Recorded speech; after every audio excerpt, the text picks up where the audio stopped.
உலகம் முற்றிலும் போலார் பேரோட பாப்புலேஷன் என்னவோ 26,000 போலார் பேர்ஸ் தான் இருக்குது. ஆனால் அதில் 19 சப் டிவிஷன்ஸ் இருக்குது அதுங்களுக்குள்ள. அதில் பலது அழிஞ்சும் போயிடுச்சு.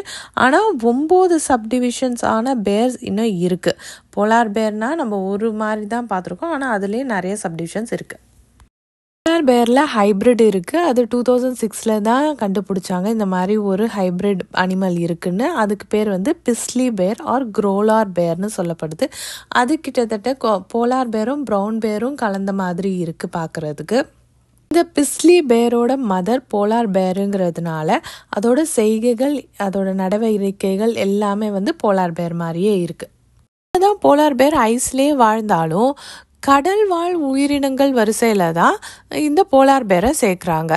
ஏன்னா போலார் பேரோட சாப்பாடு, ஹேபிடேட் எல்லாமே கடல் பகுதியை சார்ந்து தான் இருக்கிறதுனால.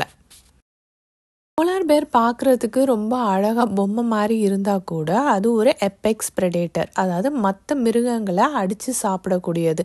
அதுக்கு தரைவாழ் மிருகங்களோட ஃபுட் செயினை பார்த்தோன்னா அதில் டாப்பில் இருக்கிறது புலி, சிங்கம் தான். அதுங்க தான் மற்ற மிருகங்களை அடித்து சாப்பிடும். அது போல் ஆர்டிக் ரீஜனில் பனி சார்ந்த பகுதியில் இருக்க மிருகங்களோட ஃபுட் செயினில் டாப்பில் இருக்கிறது இந்த போலார் பேர். போலார் பேர் ரொம்ப விரும்பி சாப்பிட்றது சீல்கள் தான். அது கிடைக்காத பட்சத்தில் சின்ன சின்ன அனிமல்ஸு, பேர்ட்ஸு, எக்கு இதெல்லாம் கூட சாப்பிடும். போலார் பேர் தன் வாழ்நாளில் முக்கால்வாசி நேரத்தை வேட்டையாடுதலுக்கு தான் பயன்படுத்துது. ஏன்னா அது ரொம்ப பெரிய மிருகங்கிறதுனாலேயே அதுக்கு அதிகமாக பசிக்கிறதுனால அது ரொம்ப வேட்டையாடணும்னே நினைக்குது. அந்த மாதிரி வேட்டையாடுதல் கூட அதுக்கு 2% தான் சக்ஸஸ்ஃபுல்லாகவே முடியுது. போலார் பேர்னால ஐஸ்லேயும் ரொம்ப நேரம் இருக்க முடியும், தண்ணிக்குள்ளேயும் ரொம்ப நேரம் இருக்க முடியும். அதுக்கு மோப்ப சக்தியும் ரொம்ப ஜாஸ்தி.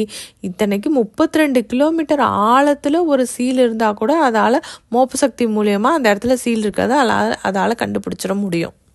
1 கிலோமீட்டருக்கு கீழே இருக்கிற சீலை கூட அதால் மோப்பம் பிடிச்சிட முடியும். பொதுவாக ஐஸ் பகுதிகளில் மோப்பம் பிடிக்கிறது ரொம்ப கஷ்டம்னு சொல்லுவாங்க. ஆனால் இதால் அது கூட செய்ய முடியுது.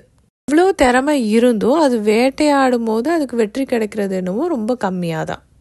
போலார் பேரோட பாத தடங்களை வச்சு அதோட டிஎன்ஏவை எக்ஸ்ட்ராக்ட் பண்ணியிருக்காங்க சயின்டிஸ்ட். இந்த டிஎன்ஏவை இடிஎன்ஏன்னு சொல்கிறாங்க, அதாவது என்விரான்மெண்டல் டிஎன்ஏ. எப்படி இது கிடைக்குதுன்னா, அந்த போலார் பேர் ஸ்னோவில் நடந்து போயிட்டே இருக்குது. அந்த பாத தடங்களை அதை ஸ்க்ராப் பண்ணி, அந்த ஸ்னோவை அப்படியே ஸ்க்ராப் பண்ணி எடுக்கும் போது அதோட துகள்கள், அந்த கால் பாதங்கள்லேருந்து சின்ன சின்ன துகள்கள் விழுந்திருக்கு அந்த ஸ்னோவில். அதுதான் என்விரான்மெண்டல் டிஎன்ஏன்னு சொல்கிறாங்க. அதை நம்ம ரிசர்ச் பண்ணி பார்க்கும்போது அந்த போலார் பேரோட டயட்லேருந்து அது எவ்வளோ ஹைட்டில் இருக்குங்கிறதுலேருந்து எல்லாமே தெரிய வருது. கம்பேரிசனுக்கு பார்த்தோன்னா ப்ரௌன் பேரை விட போலார் பேர் தான் ரொம்ப பெருசு. தரைவாழ் மாமிச உண்ணிகள் பட்டியலில் போலார் பேர் தான் ரொம்ப பெருசு. வெயிட்டும் 800 kg வரைக்கும் வளரக்கூடியது இந்த போலார் பேர்.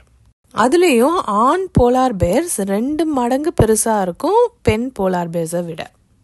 இந்த வீடியோ உங்களுக்கு பிடிச்சிருந்தா like, share and subscribe to our channel Tamil கிளி.